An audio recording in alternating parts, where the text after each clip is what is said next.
Өнөөдөр маш чухал асуудал ярьж байна л да. Эмч багш нарын цайлаг нэмэх, тэтгэвэр тэтгэмж нэмэх талаар. Заавал нэг жагсаал хийлгэж нэг 15-20% нэмэх юм. Түрүүн сангийн сайд ч боломж байхгүй гэсэн шүү дээ. Энэ 15-20% чинь хангалтгүй. Эрүүл мэндийн салбарт ажиллаж байгаа улсуудыг хар, багш нар хар. Багш нараас л эрүүл мэндийн салбарт ажиллаж байгаа улсууд чинь шөнө нойр холоо асаа ажиллаж байгаа шүү дээ. Жижиг тулан гарч байгаа. Асраг сувлэг шиг болсон. Эмчнэр бас нотогдолтой байгаа.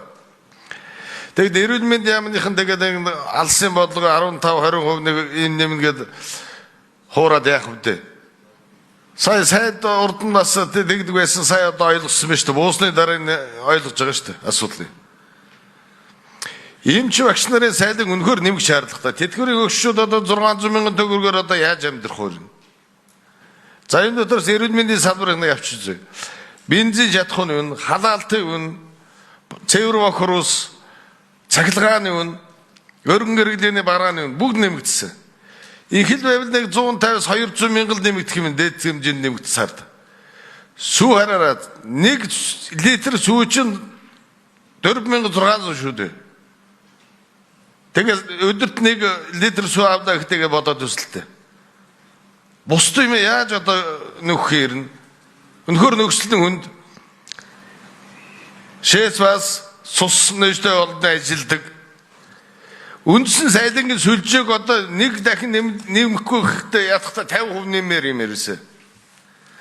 Хараад энэ эрүүл мэндийн байгууллагын одоо энэ энэрэнгүй юу цаачраас жагсаалд гарахгүй байна л та.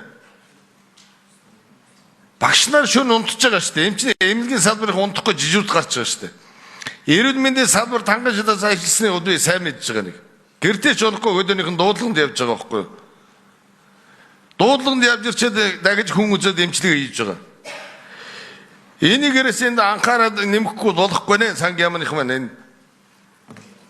Одоо эмнэлгийн дарга нарын цайлан сая 805 мянга шүү дээ үндсэн цайлан. За шил угаагчид хамгийн бохор одоо шээс суус бүгдийг угаадаг хүнийх нь сая 166 мянга шүү дээ. Юу ч шүрэхгүй шүү дээ чи. Арайч одоо эрүүл мэндийн салбарыг онцгой анхаарахгүй байна боловсрон салбарыг. Дээр нэмэмлэгийн хэрэгсэл нь байхгүй. Дутагдaltaа. Хэвдэж байгаа өвчтүүд гаднаас юм авчирдаг. Эрүүл мэндийн салбарын төсөв нэммээр юм байна. Үндсэн аюулгүй байлтай холбоотой асуудлууд байж байгаа. Боломж байгаа мөртлөө яагаад нэмэхгүй байна? Олон хулгайны мөнгө бид нар харж байна шүү дээ. Өчнөө тэр өчнөө их найдаа. За 2026 оны төсвийн төслийг засгийн газар боловсруулах улсын хуралд хуулийнхаа хугацаанд бол өргөн мэдүүлсэн. За энэ өргөн барьсан төсвүүдээр бол тэтгэврээ 6% нэмэх, цалин нэмэгдэхгүй байхаар төсвийн төслийг өргөн барьсан. Өнгөрсөн 7 хоног сая 40 мянган орон гавь гişүү ярьлаа. Засгийн газрын тэргуун, байнгын ордын дарга нар зарим гишүүдэн дээр уулзалцсан. За энэ хүрээнд бол багш нарын эмчрийн асуудлыг бас яах талаараа хэрхэн нэмэгдүүлэх вэ гэдэг талаар бол санал солилцсон байгаа. Тэгэхээр энэ саналцсан хүрээндээ бол 15-20%-аар боловсрол эрүүл мэндийн багш эмчрийн цалинг нэмэгдүүлээ. Энэтэй холбоотох хүчрийн тооцооллыг сангийн ам хийж өгөх гэдэг үүрэг бол өгсөн байгаа. Энэ дагуу бол сангийн амын тооцоолол бол хийж байгаа.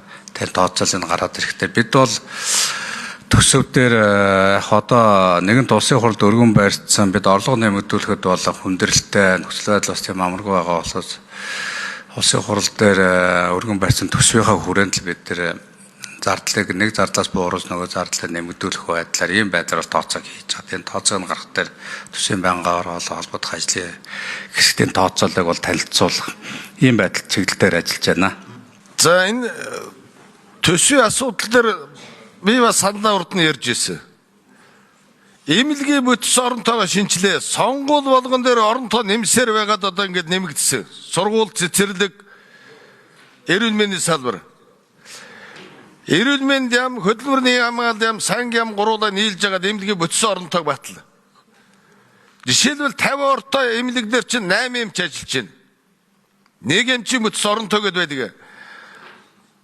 Анагаахын үндсийн их сургуулийн зохион байгуулалтын дэнгэмд хамтарч байгаа энэ бүтц оронтойг шинжилэхгүй л эдийн оронтойд сайд явж байна. Сонгуул болгон дээр 5-аас 10 оронтойгоор нэмдэн ш тэр. Би ажиглаж байгаа нэг. Жинхэнэ эмнэлгийн бодис оронтойг шинжлэхгүй л энэ ерөөсөө зүгээр болохгүй юм чинь. Энэ бодис оронтойг шинжлэх боломж. За бид бол та нэрээ хэлээд ягараа протокол сангийн амны төрийн нэрийн бичгийн дараа гамбат. За төсөв маань өөрөө дийлэнх нь бол цалин тэтгэвэр халамжийн зардал гэдэг энэ зардлууд ер нь төсвийн зарлагын ялангуяа урсгал зардлын бүтцийг нь аваад үзэхдээ дийлэнх нь бараг цалин тэтгэвэр нийлээд нэг 60% нь бол эцэлж байгаа. За бид бол энэ олон жил сангийн яам холбогдох салбарын яамдууд ялангуяа гэр бүлийн нийгмийн хамгааллын яамдраа хамтраад энэ төрийн албаагчдын цалингийн асуудал юу ямар бодлого бид ер нь баримталж авах яах ёстой гэдэг дээр нэлээд ажиллаж ирсэн. За төрийн албанаас бид үе шаттайгаар төрийн албаагчдыг одоо төсвөөс одоо гаргах ингээд жишээ нь ТЭВ-гийн ажилчдыг гаргах. За яг төрийн албаагч гэдэг ямар английн хүмүүсд орох ёстой юм бэ гэдэг энэ тал дээр бол нэлээд ажлууд хийгээд зарим нь хэрэгжээд явж байгаа. За Бэсийн гишүүний ярьж байгаа санаа зөв гишүүд олон гишүүдийн санааг би зөв тодруулаад хэлэхэд энэ яг юу байгаа юм л да. Бид нэг үр дүн багтаа хилцүүлэх гээд байна. Яагаад гэвэл бодлого нь байхгүй газар төсөв байна уу гэж тоо бодохоор тэрний хариу нь тэгэл гарах байхгүй.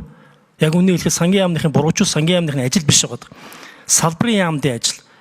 Эмч багш нарын цалин нэмий гэсэн бодлого байх юм бол төсөв нь олдно. Хаана гэхдээ заавал олдно. Тэгэхээр тэр нь байхгүй болохоор хамгийн сүүлд тавьчихаар төсөв байхгүй, тоо байхгүй нь ойлгомжтой. Тэгээ одоо яг үнэгэд асууж байгаа хариулж байгаа нь үр дүн байхгүй болчиход байгаа юм а. Тэгэхээр яг энэ хурлын болон цаашдаа бидний дөрөв би хэлсэн үр дүн нь бол салбарын яамдаас, засгийн газраас яг энэ талын тов тодорхой бодлогыг 2 биш, 3 биш, 5-аас 7 жилийн хугацаатай тов тодорхой гаргуулах ёстой байна.